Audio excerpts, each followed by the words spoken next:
Genesis 10. This is the account of the families of Shem, Ham, and Japheth, the three sons of Noah. Many children were born to them after the great flood. Descendants of Japheth. The descendants of Japheth were Gomer, Magog, Madai, Javan, Tubal, Meshech, and Tiras. The descendants of Gomer were Ashkenaz, Riphath, and Togarmah. The descendants of Javan were Elisha, Tarshish, Kittim, and Rodanim. Their descendants became the seafaring peoples that spread out to various lands, each identified by its own language, clan, and national identity. Descendants of Ham. The descendants of Ham were Cush, Mizraim, Put, and Canaan.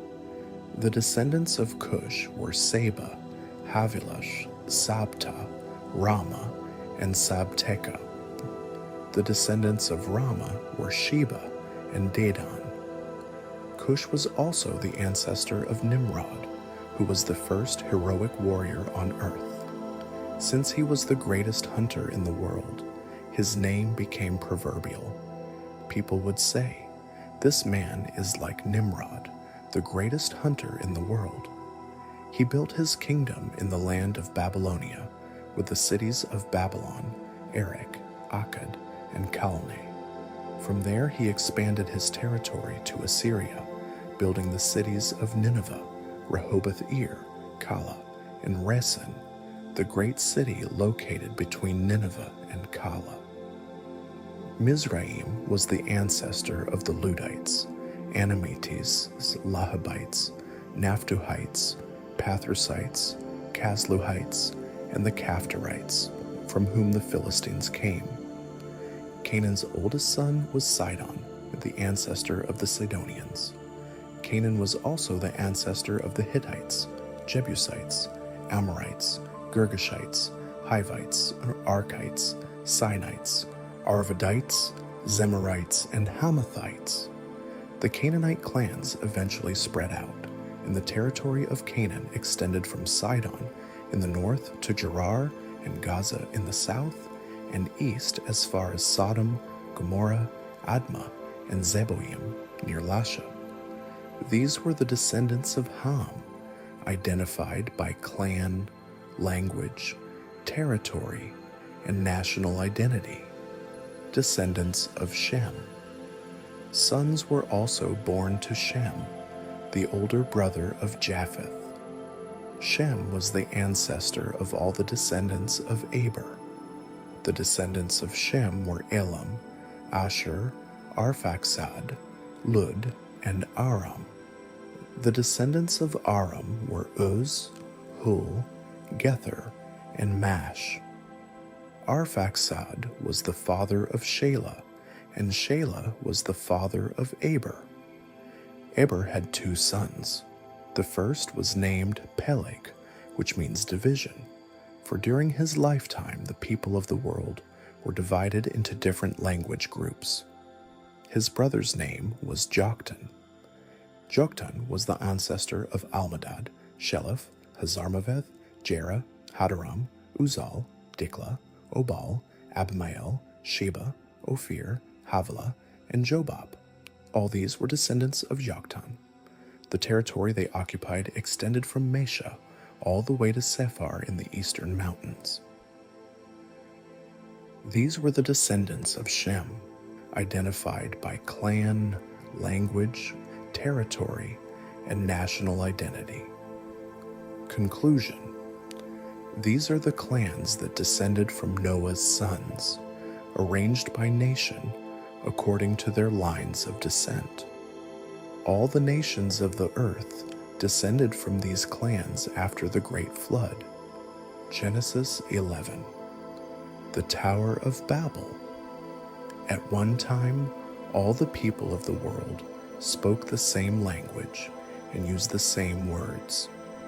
As the people migrated to the east, they found a plain in the land of Babylonia and settled there. They began saying to each other, "Let's make bricks and harden them with fire." In this region, bricks were used instead of stone, and tar was used for mortar. Then they said, "Come, let's build a great city for ourselves with a tower that reaches into the sky. This will make us famous and keep us from being scattered all over the world."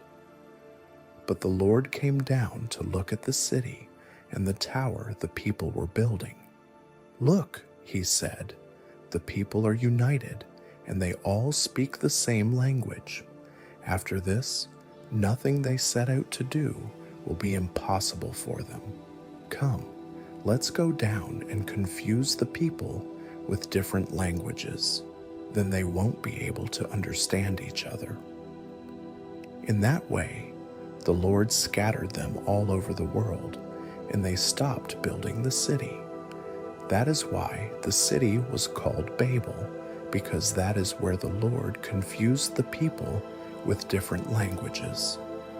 In this way, he scattered them all over the world. The line of descent from Shem to Abram. This is the account of Shem's family. 2 years after the great flood, when Shem was 100 years old, he became the father of Arphaxad. After the birth of Arphaxad, Shem lived another 500 years and had other sons and daughters. When Arphaxad was 35 years old, he became the father of Shelah. After the birth of Shelah, Arphaxad lived another 403 years and had other sons and daughters. When Shelah was 30 years old, he became the father of Aber. After the birth of Aber, Shelah lived another 403 years and had other sons and daughters. When Aber was 34 years old, he became the father of Peleg. After the birth of Peleg, Aber lived another 430 years and had other sons and daughters. When Peleg was 30 years old, he became the father of Reu. After the birth of Reu, Peleg lived another 209 years and had other sons and daughters.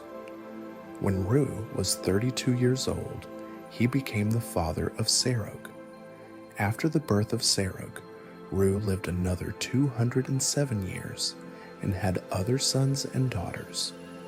When Serug was 30 years old, he became the father of Nahor. After the birth of Nahor, Serug lived another 200 years and had other sons and daughters. When Nahor was 29 years old, he became the father of Terah. After the birth of Terah, Nahor lived another 119 years and had other sons and daughters. After Terah was 70 years old, he became the father of Abram, Nahor, and Haran, the family of Terah. This is the account of Terah's family. Terah was the father of Abram, Nahor, and Haran was the father of Lot. But Haran died in Ur of the Chaldeans, the land of his birth, while his father, Terah, was still living. Meanwhile, Abram and Nahor both married. The name of Abram's wife was Sarai, and the name of Nahor's wife was Milcah. Milcah and her sister Iscah were daughters of Nahor's brother, Haran. But Sarai was unable to become pregnant and had no children. One day, Terah took his son Abram, his daughter-in-law Sarai, his son Abram's wife, and his grandson Lot, his son Haran's child, and moved away from Ur of the Chaldeans. He was headed for the land of Canaan, but they stopped at Haran and settled there. Terah lived for 205 years and died while still in Haran,